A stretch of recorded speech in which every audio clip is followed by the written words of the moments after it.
What's up guys, and today I'm going to be talking about my results day story. So as you can tell from the title, I did apply to Cambridge and I was rejected, but I applied again and was accepted. So I'm going to talk about why I did that very briefly. So here goes. So I applied to Cambridge and I got an offer to study there. I applied for law. Results day came around and I'd missed my offer. I still had my offer to my insurance, but I decided to take a gap year. So essentially say no to my university choice for that year and gamble and try again to get into Cambridge the next year. Now why would I do that? There are many different factors that played into my decision as to why I decided to take a gap year, but the most prominent one was the reason as to why I missed my offer in the first place. So I think I've mentioned it here and there before, but I actually have dyslexia. I'm dyslexic, whatever. And normally for my exams, that means that I get extra time because the way that my dyslexia affects me, it affects my computation, comprehension, and how fast I can take my thoughts and put them into words and express them, which is what you need to do for an exam. So I get 25% extra time. Now in my French exam, they didn't have me down as somebody with extra time, which was weird considering I was taking my exams in a different area for people who had dyslexia or extra time. The invigilator didn't put my extra time down on the board, and I asked her about it before the exam started, and I said, yo, I get extra time, is that added onto the board? And she said, yeah, no, it's added. And I was like, okay, well, I don't want to stress about this, I just want to get the exam done. You know that feeling when you're just nervous and you don't want the information to fly out of your brain before you have the time to write it on the page. Anyway, halfway through the exam, she stops me and says, your time is up. And I said, no, it's not. That's the normal time for the exam. I get extra time. And she was like, that was the extra time added. And I was like, no, it wasn't. And then she was like, and then we were talking, and essentially I was stopped.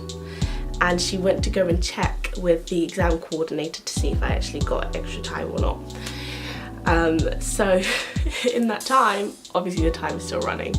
So she comes back and she's like, oh yeah, no, yeah, you actually do get extra time. So she wrote down what time I was meant to have finished by. And I think that she tried to add on a couple extra minutes for when she'd stopped me and went to go check, but it didn't add up to how much time I was meant to have. Finished the exam, I told the teacher who is in charge of pastoral care at my sixth form about it straight away, and we told Cambridge about it straight away, and then my results came back and I was off 2 marks from what I needed. We told the college and they said no. And so I went through my period of just feeling really sad and feeling like I didn't have what it takes. And all of those emotions I went through, and at this time I wasn't even in the country, I was on holiday, but that's the story for another time. I decided that I didn't want my dyslexia to be the reason that I didn't get into Cambridge, and I wanted to take a gap year anyway, but I had the fear that I would forget how to study or just not wanting to be a year behind.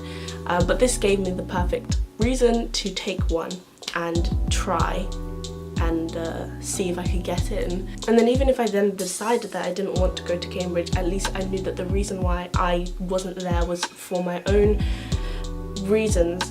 It was the reason that I wasn't there was my own choice. It wasn't because I just wasn't my dyslexia prevented me. And partly I did think I was just chasing clout, I just wanted to go to an Oxford uni, and that was part of it, definitely. It'd always been my dream to go to Cambridge, it's very cliche, but I'd been thinking about it for years, and it was definitely something that I was working towards for a really long time.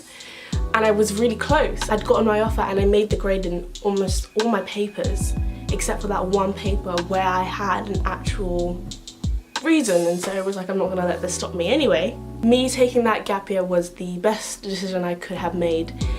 It gave me so much experience, allowed me to connect with people I wouldn't have met otherwise, and grow as a person generally, so that I came to university with a better understanding of who I was, how to study independently, because I was retaking an exam in my gap year, And you don't get the support from the teachers. I wasn't retaking the whole year, I was just retaking one paper, so it meant I was essentially just using the school as an examination place, and I was doing all of my work independently. I didn't have anybody marking my essays until about 2 months before the exam, and she marked them fortnightly out of her own volition. But that did mean that I didn't have great feedback on what I was and wasn't doing right. And the first essay that I ever sent to her, she didn't mark it. And the second essay that I sent to her, it got an E.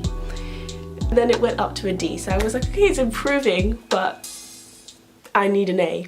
So this isn't helpful. And at the time I was also working way overtime. Well, it was meant to be a part-time job, but it was full-time hours. So it wasn't easy, but it taught me all of the things that I needed for university, and I'm incredibly grateful for that experience. So yeah, I applied to Cambridge twice to get in, but I got in. It was a very risky move for me to take a gap year and reapply and retake, especially because some people still thought that you couldn't apply to Cambridge if you had retaken your exams. And also I didn't know anybody who had gotten an offer from Cambridge, who'd gotten to the stage of getting an offer from Cambridge and reapplied, because it's quite common for people to have not gotten to the interview stages but reapply and then get an offer. I wasn't sure if I'd be able to do it twice.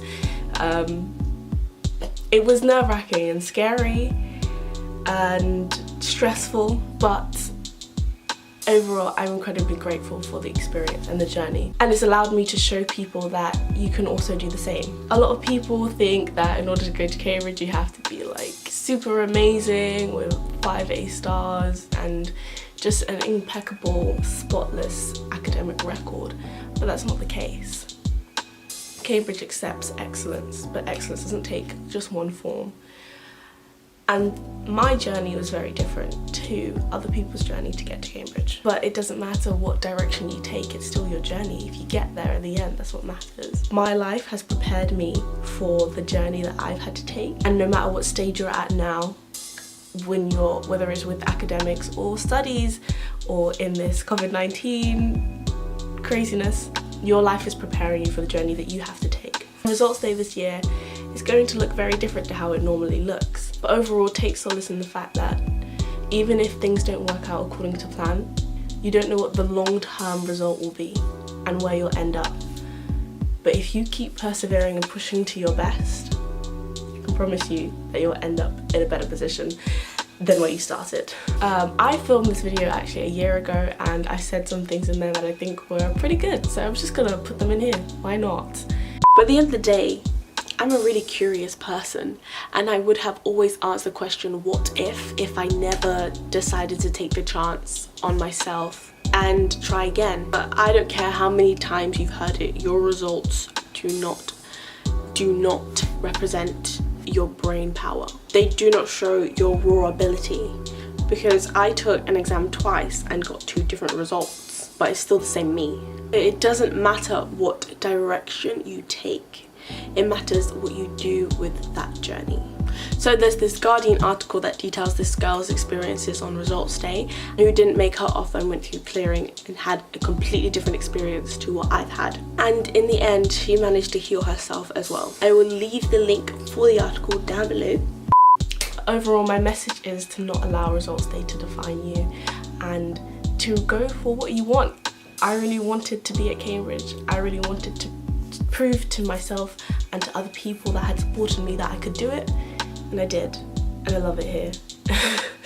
As much as it's stressful and I have my moments, I love it here and I'm grateful. If this can be any inspiration or motivation for you, then that is exactly what I want it to do. It's exactly what this channel is for, and I'm finally getting to like the root cause as to why I made my channel. But that's it. Anyway, that's all from me guys, and I hope it helps. Bye.